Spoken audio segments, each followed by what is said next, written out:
Ciao ragazzi, oggi andremo ad implementare un allarme personalizzato utilizzando Home Assistant e Node-RED. Lo faremo con tanto di zone per ogni sensore e possibilità di attivarlo anche in ritardo sulla base del sensore che scatta. Quindi ragazzi non perdetevi questa puntata. Allora, bando alle ciance adesso e iniziamo subito a vedere quali sono i prerequisiti. Vi ricordo che poi tutto il progetto sarà disponibile per gli abbonati a Domotica Plus da scaricare. Bene ragazzi, allora andiamo un attimo sul PC e vediamo cosa bisognerà fare. Allora, io ho già creato ovviamente una prima dashboard per non perdere tempo poi nel video, ma vi farò capire esattamente come fare tutto. Allora, prima di tutto ci servirà creare un Alarm Control Panel in Home Assistant che darà poi vita a questo che vedete e una serie di sensori. Noi sfrutteremo MQTT per andare a immagazzinare banalmente gli stati dell'allarme, ok? Come potete vedere qua. E una normalissima input select per andare a selezionare le zone che desideriamo attivare con l'allarme. In questo caso ne ho messe solo due, sera e giorno. Vediamo un attimo i prerequisiti. Allora, prima di tutto dovremo andare nel nostro configuration YAML, ovviamente, andare a dargli l'input select che vogliamo, quella che vedevamo prima. Ovviamente poi noi la scaricheremo in un package, quindi io vi farò scaricare un package. Adesso la vedete così un po' sparsa nei vari file di configurazione, ma poi sarà tutto ordinata sotto questo package nel momento in cui la potrete scaricare dalla descrizione qui sotto. Oltre a questo, ovviamente, dovremo anche implementare i sensori MQTT e l'Alarm Control Panel. L'Alarm Control Panel banalmente è questo qua, dove sono andato a mettergli un codice per disattivare l'allarme, solo per disattivarlo e non quindi per attivarlo, e un arming time, cioè un tempo di attesa di 10 secondi prima che effettivamente l'allarme si inserisca. Ovviamente questo tempo, se state per uscire da casa, per esempio con un allarme classico, io lo metterei almeno a 40-50 secondi prima dell'attivazione dell'allarme. Ok. Detto questo vi faccio vedere velocemente invece lato MQTT sensori che ho creato. Allora vabbè, ne ho creati due perché vabbè, per fare un esempio, quindi un peer studio e un contatto finestra del mio studio, così posso fare appunto gli esempi dell'allarme. Quindi questi sono i miei sensori, ovviamente per requisito voi dovete avere i vostri. Cosa molto importante, dovranno chiamarsi necessariamente o comunque diciamo per l'esempio che vi faccio vedere io è così, poi potrete chiamarli come volete, ma l'importante è l'inizio, quindi se i peer e poi il resto, i contatti contatto e poi il resto, ok?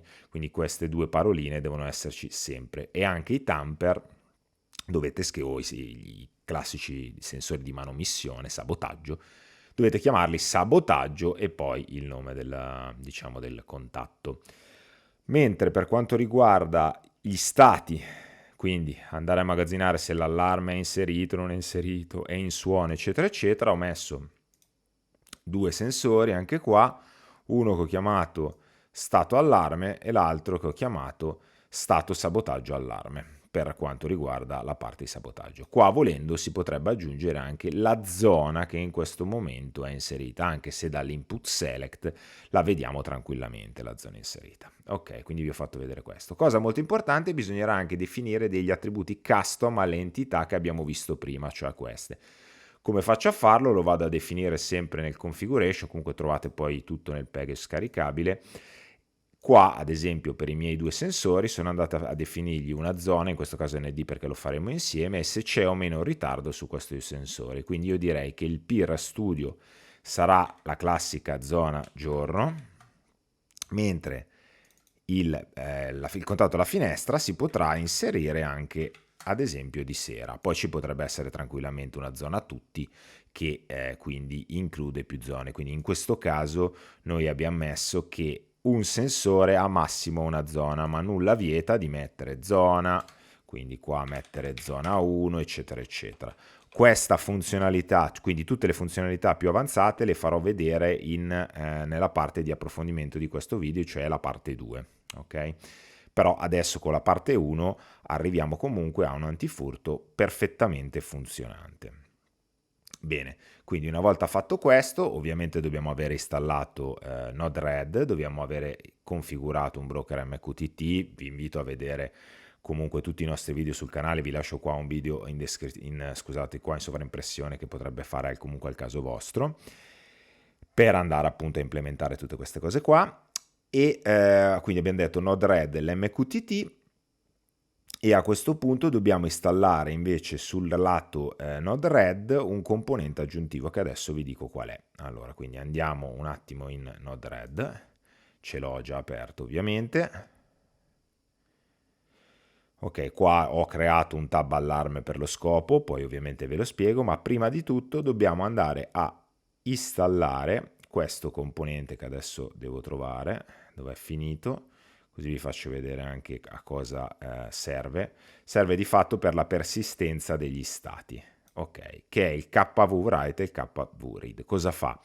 Va banalmente a scrivere in un file, quindi lo persiste direttamente su file system, i nostri stati in Node-RED, che valori hanno, quindi non ci baseremo solo sul flow piuttosto che sui vari messaggi che vengono portati nel flow, ma ci baseremo su qualcosa di persistente, così dovesse mai riavviarsi Home Assistant, riavviarsi Node-RED, noi comunque l'allarme saprà sempre in che stato è, perché persisterà appunto su questo file. Quindi per installare questa estensione ci basterà andare nella Manage Palette e andare a installare questo che vedete qua, che io ho già installato. Si chiama Node-RED Contribute Key Value Store, ok? Quindi una volta che avrete installato questo, che lo potete fare tramite questo tab, anche qui vi lascio il corso di Node-RED, così potete dare un'occhiata sulla parte diciamo base. Vi creerà 3 nodi, come potete vedere. Uno è il Key Value Store, che in realtà non è un proprio nodo, ma è una configurazione di questo famoso file, e poi un nodo che leggerà i valori e un nodo che li scriverà. Quindi questa era una premessa molto importante. Bene, andiamo sul tab e adesso io ho già creato un allarme di base, che poi voi ovviamente potete customizzare, però vi voglio spiegare nello specifico cosa ho fatto, ok? Si può fare così, si può fare in 1000 modi diversi, si può fare ancora più customizzabile, ma questo vuole essere un primo approccio funzionante per un allarme che poi si può complicare a piacere, e andrò a complicare comunque nella parte 2.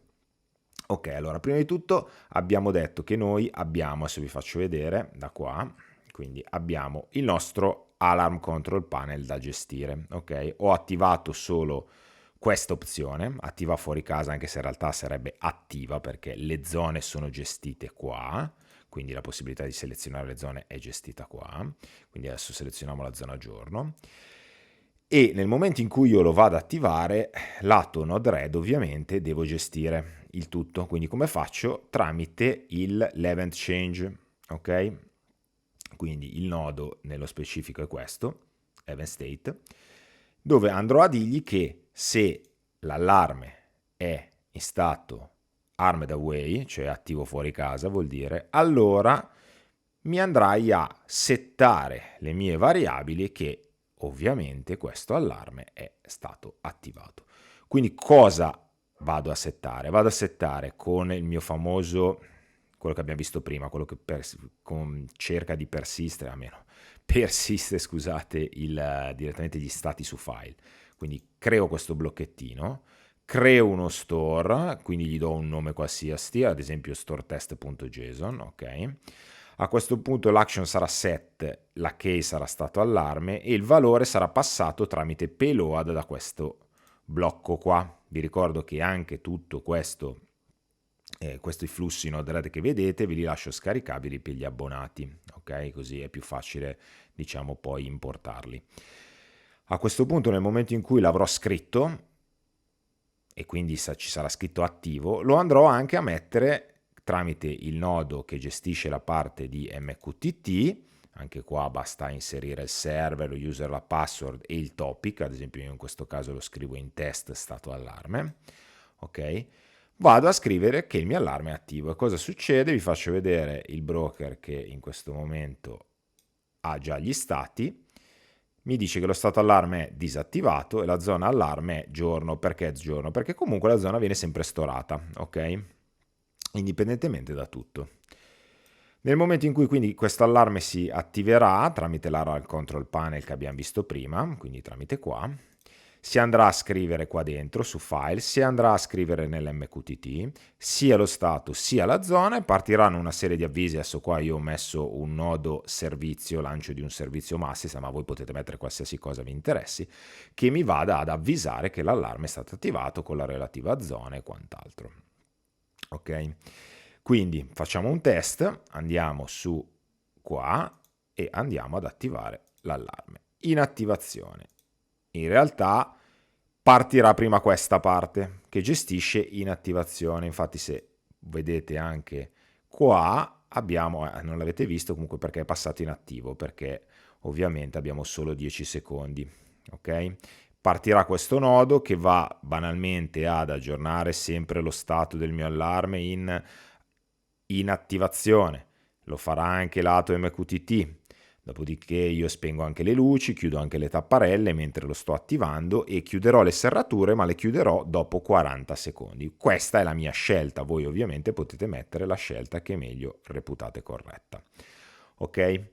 Quando avrà finito in attivazione partirà in automatico, è stato inserito, e quindi fa esattamente quello che abbiamo visto prima. Ok? Va a impostare una serie di parametri, cioè questi, attivo e giorno.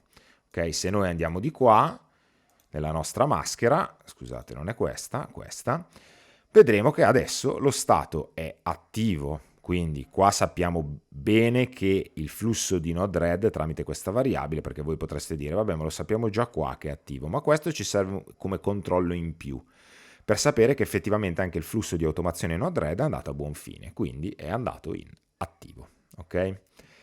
Molto bene.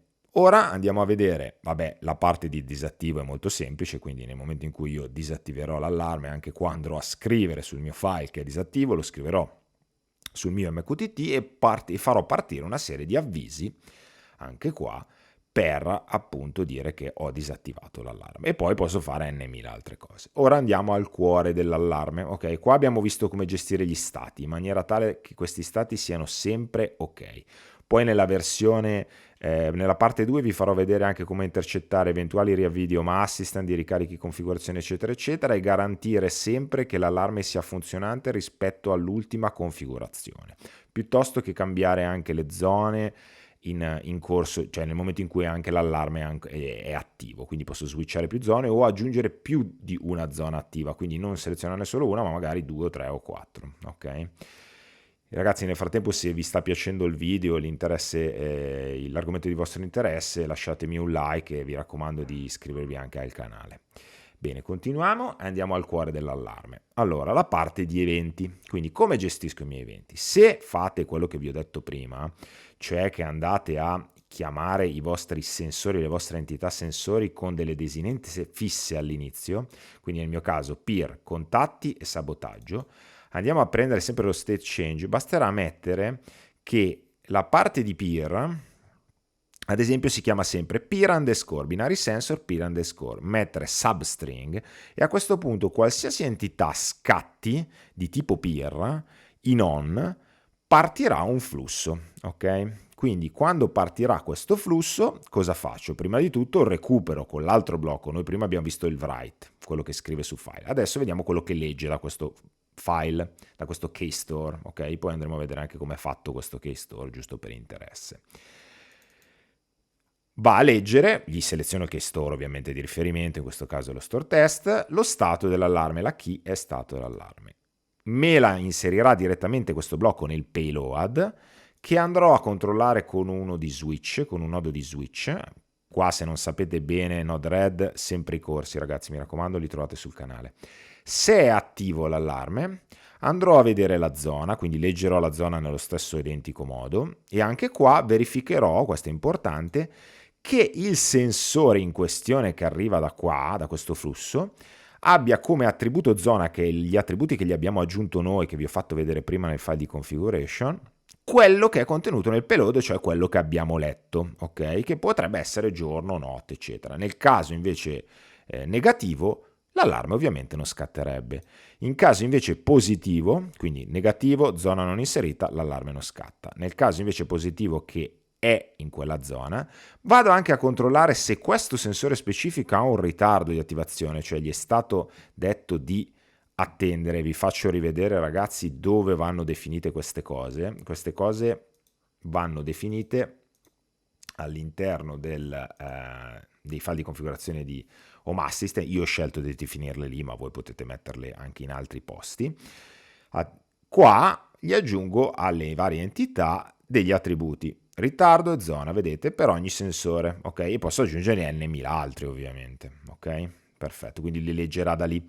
Quindi nel momento in cui ci sarà anche qua un ritardo di attivazione, quindi sarà S, allora attendo 40 secondi, rileggo lo stato dell'allarme, perché può essere che io ho disattivato l'allarme, ovviamente, perché se vado dentro, ad esempio, c'ho una tastiera per disattivarlo. Adesso noi lo stiamo facendo con l'arma contro il pale, ma nulla vieta di avere una tastiera collegata a uno shelly che manda un impulso e che di conseguenza disattiva il tutto. E quindi io potrei avere tranquillamente appunto uno stato che mi identifica che l'allarme è stato disattivato e quindi è stato disintegrato prima della fine del ritardo, quindi non suona. Nel momento invece in cui non è, diciamo, stato disattivato entro il ritardo, oppure questo sensore non aveva il ritardo, passa direttamente nello stato suona, e qua vado banalmente a settare un payload che gli dico che in questo momento sta suonando, vado a persistere questo stato sul mio file, quindi sta suonando, lo scrivo anche sulla parte di MQTT sul mio broker, partono gli avvisi automatici, partono le sirene, ovviamente parte tutto quello che volete fare, tra cui accendere le luci in casa, aprire le tapparelle, far suonare anche le sirene interne, accendere quelle in giardino se avete una villetta, eccetera. Insomma, qua potete fare tutto quello che volete quando suona l'allarme. Nel momento in cui disattivo l'allarme, ovviamente anche qua posso dire già banalmente sempre di disattivare le sirene, oppure io qua non l'ho fatto, ma posso tranquillamente fare un controllo e dire se l'allarme sta suonando, quindi facciamolo insieme così vedete come si fa. Quindi copio questo nodo qua giusto anzi no, copio questo che è già giusto, stato allarme.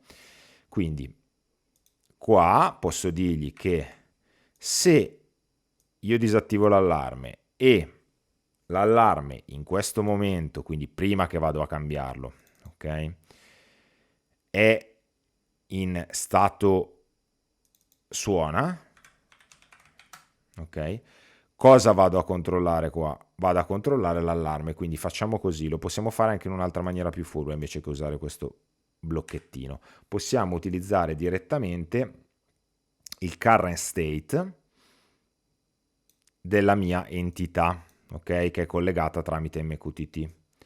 Quindi vado qua e gli dico se il stato allarme, sensor.stato allarme è uguale a suona, ok, perfetto, quindi qua lo chiamerò stato allarme.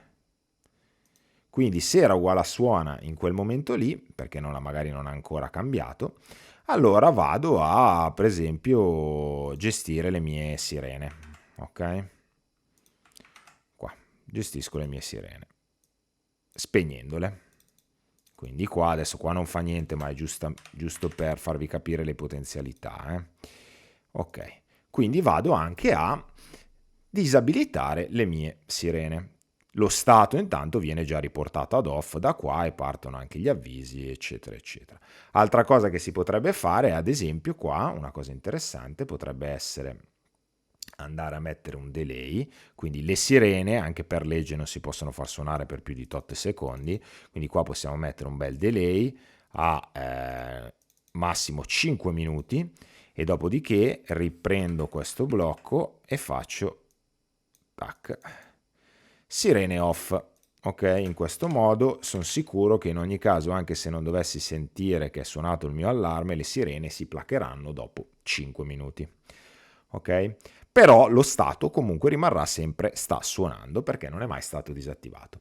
Stessa cosa qua in caso di sabotaggio, molto più semplice. Io il sabotaggio non vado neanche a controllare se l'allarme è attivo o meno. Nel momento in cui c'è un sabotaggio lo scrivo nel mio stato di sabotaggio quindi in un nuovo sensore, vado a mandare gli avvisi e se voglio posso anche far suonare l'allarme con le sirene, eccetera, eccetera. Quindi questa è a sé stante, questa parte qua, ok? Diciamo, non c'entra con la parte di, ovviamente, di allarme, perché se c'è un sabotaggio bisogna sempre segnalarlo. Bene ragazzi, allora con questo abbiamo visto in maniera direi abbastanza semplice come creare un allarme in Home Assistant customizzabile, funzionante, utilizzando Home Assistant Node-RED e anche un broker MQTT per storare alcuni stati, ma il broker MQTT non è necessario, io l'ho voluto aggiungere per farvi vedere delle cose in più, ma non è assolutamente necessario. Ora passiamo a vedere come funziona l'allarme, quindi facciamo dei test e poi vi faccio vedere anche come questi blocchettini vanno a storare gli stati, quindi iniziamo con vedere come funziona l'allarme. Allora, noi adesso abbiamo il broker MQTT che ci dice che l'allarme è disattivato e la zona in questione è giorno, come potete vedere qua. Ok, adesso andiamo ad attivarlo.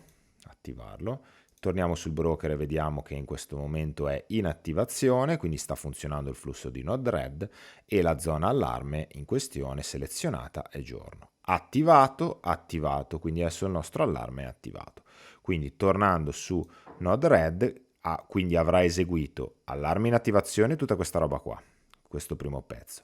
Ha eseguito la parte di allarme attivato, aggiornando tutti gli stati, e adesso qui è in ascolto, ok? Siccome ho messo la zona giorno e siccome ho messo il mio PIR nella zona giorno, l'ho impostato, se adesso io mi muovo nello studio andrà a scattare l'allarme, la zona inserita sarà una zona effettivamente in allarme, ha un ritardo di attivazione, quindi mi aspetto che arrivi qua in 40 secondi, aspetti a far suonare l'allarme, fine 40 secondi, ricontrolli lo stato e in caso poi farà suonare l'allarme. Quindi adesso provo a muovermi ragazzi all'interno del mio studio e vediamo, ok, come abbiamo visto è già scattato, è già andato qua. Ok, io volendo qua potrei anche dargli uno stato, no? Quindi in suono in ritardo, per esempio, no? Adesso invece in questo caso mi rimane comunque attivo perché qua, ok? Quindi quando fra 40 secondi andrà a controllare se l'allarme è ancora attivo, lo troverà ancora attivo, cambierà a questo punto lo stato in suona e andranno a scattare poi tutta una serie di avvisi, di sirene, eccetera, eccetera. Quindi adesso ragazzi proviamo un attimo ad attendere, giusto per farvi vedere il flusso come funziona. Se invece io andassi, ecco, è già partito, già andato, infatti qua come potete vedere è andato in suona, quindi in questo momento sta suonando il tutto. Ok? Adesso non parte questo delay perché ovviamente la sirena io non ce l'ho collegata. Nel momento invece in cui io ce l'ho collegata non c'è nessun problema. Bene, quindi in questo momento abbiamo detto che il nostro allarme sta suonando, come potete vedere anche qua, quindi non ci resta che andare a disattivarlo inserendo il codice e verifichiamo che effettivamente a questo punto lo stato sarà disattivato così come sul nostro broker, come potete vedere. Bene ragazzi, quindi nel momento in cui invece dovessimo andare a far suonare un contatto che non è compreso nella nostra zona selezionata, ovviamente non suonerà nulla perché il flusso andrà in questo zona non inserita, piuttosto che se lo disattiviamo prima dei 40 secondi. In caso di sensore con ritardo di attivazione andrà in disinserito prima della fine del ritardo. Adesso non sto qua a farvelo vedere, ma fidatevi, funziona. Un'altra cosa che si può fare è la gestione degli errori, di eventuali errori, che si esegue con questo catch. Quindi inserendo questo nodo qua all'interno che intercetta tutti gli errori e ad esempio in caso di errore si potrebbe banalmente dire disattivami l'allarme e avvisami che c'è stato un errore nel mio allarme, questo per una questione di sicurezza. Poi comunque nella parte 2 vedremo tutte queste cose un po' più avanzate. Ok ragazzi, io spero che questo argomento vi sia piaciuto e che quindi vi sia stato utile anche per, diciamo, un po' sfogare la vostra creatività, perché questo qua vuole essere un esempio, ma voi ovviamente lo potete arricchire come meglio credete. Quindi iscrivetevi ragazzi al canale, anche perché sto progettando una serie di cose molto interessanti, quindi dei progetti fai da te domotici. Per esempio, uno di questi progetti sarà uno specchio domotico. È lungo, è un progetto lungo che richiederà un po' di impegno, ma prossimamente ci sarà assolutamente sul canale, quindi mi raccomando rimanete sintonizzati. Io vi ringrazio per avermi seguito e vi do appuntamento ovviamente al prossimo video. Ciao ragazzi!